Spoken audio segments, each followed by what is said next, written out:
6 in 10 Singaporeans suffer from hair loss, and most of them are men. I'm Dr. Elias Tam, and I've been a clinical lecturer with the University College London, and I've been educating doctors and the public about hair loss. And after over 30 years of treating hair loss, I can tell you that hair transplant may be one of the best long-term solutions.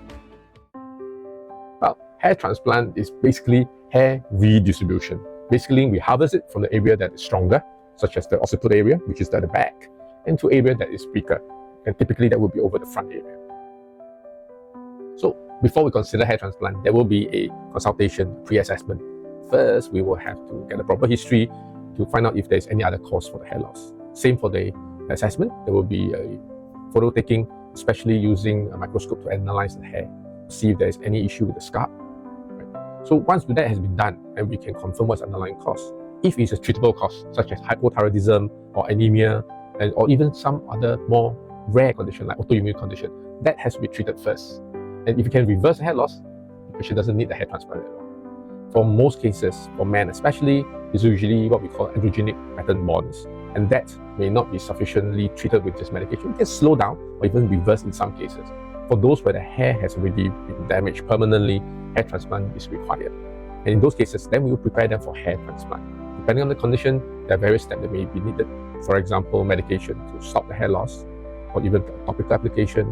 And in preparation for it, they have to stop some of the medication that increase the risk of bleeding, such as aspirin or vitamin E or aloe vera. So all this herbal stuff that increase blood flow, we will probably need to stop it at least 2 weeks before the hair transplant. There are different types of hair transplant. There's a strip method. There's also what the FUE, what we call the follicular unit extraction method. And for the follicular unit extraction, FUE for short, there are different methods as well. The best and the easiest would be to shave the area. Some people say, no, I don't want to shave it. Then we can either shave in strip or in individual area. But that would take a longer time and would be a lot more costly. But visually, it's not so bad. We can even harvest long hair transplant. But that again is a very tedious process and it will take up a lot of time, and that makes it a lot more expensive. So let's go to the simple and the fastest, which is to shave it.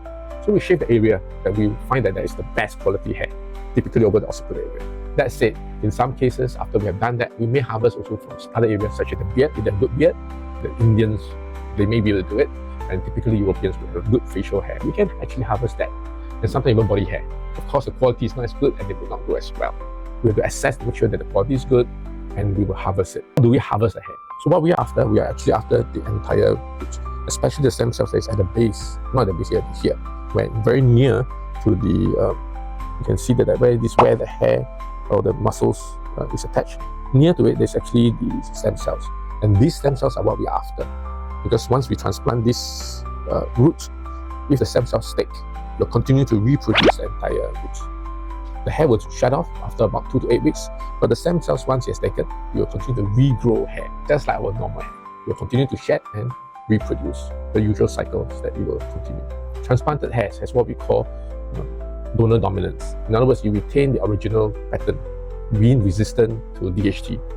DHT refers to dihydrotestosterone, the metabolites of the male hormone testosterone that often lead to hair loss. It's not that we have higher testosterone, it's just that we are more sensitive to it for individuals who are inherently more prone to androgenic pattern baldness. So we harvest it first from the back. We will prepare it, we will trim it down to make sure it's nicely trimmed. We will then next prepare the recipient area, clean it, and we may make small slots over it, and then we will put in the hair one by one. We first design the area that we want to transplant. Depending on the individual area, where the area that has the most amount of hair loss, we will need to count the number of hair that we want to place there. Depending on, especially over the forelock, which is the center, the forelock, that is typically the most important area, and then followed by the lateral side. Once we have designed the hairline, count the number of hair we want to transplant, make the necessary number of slots, and then we place the hair one by one. It's important for the direction as well. Depending on how the person's natural hair is directed, we will follow the same pattern so it looks natural and it restores to what they used to look like. After the procedure, we will need to check your hair the next day to clean it, to make sure that hair does not drop off and there's no excessive bleeding, and to clean up all the blood clots. So that will be one day. Following that, you have to be mindful that you have to avoid excessive sweating, excessive exercise. So that can be anything between 2 to 8 weeks. We would usually recommend that they avoid excessive strenuous activity for 8 weeks. That allows the hair to have its maximum best chance of surviving and taking root. They will need to take care of it. We'll teach them how to wash their hair. It's not the usual scrubbing. you have to be especially careful with it for the first few days so that the hair will not be pulled up. Following that, for the next 2 to 8 weeks, the hair will continue to shed, which means that the old hair will drop. After it has shed, new hair will start to grow. And because the hair cycle is anything between 3 to 6 months, it will take a few cycles for the hair to recover. And each cycle, some will grow back, and you will notice that some of them will be faster than others. And that's when the period you say that, oh, you must take good care of the hair itself. And how to take care of the hair? We always share with our doctors and patients this hair gardening concept. So in gardening, you look at the seed, the soil, the nutrients, insecticide, and sunlight. In hair gardening, you look after the hair follicles, the skin condition, the blood flow nutrients, blocking the hormone DHT that we talked about earlier on, and also stimulating it. And following that, gentle application of medication that we will prescribe. And if you need to be consuming certain medication that blocks the effect of DHT, you may need to do that either topically or orally, and that will reduce the damage to it.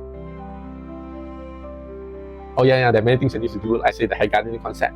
So besides lifestyle, how you wash it is important. You need to clean it. So, I'm not going to clean it. Oh no, you actually do have to wash your hair every day as per normal. But the shampoo has to be a gentle one, and depending on the condition, we will then prescribe different shampoo. Have good sleep, good diet, and that's important. But no excessive strenuous activity, because you do not want to stress yourself too much. When you are too stressed, the body will sacrifice unnecessary structure, and hair, unfortunately, may be one of those that get sacrificed if your body is under excessive stress. That means the cortisol level goes too high. It will actually cause the body to forget about the hair. So don't stress yourself too much. Take it easy to allow maximum growth of the hair. There are treatments, for example, using certain lasers and LED treatment that can actually improve the hair, especially for the first 5 days. We will recommend that after the surgery, then for the next 5 days, you actually can undergo laser therapy on a daily basis. That helps your skin wound to heal better, and that gives you an increased chance of getting more hair.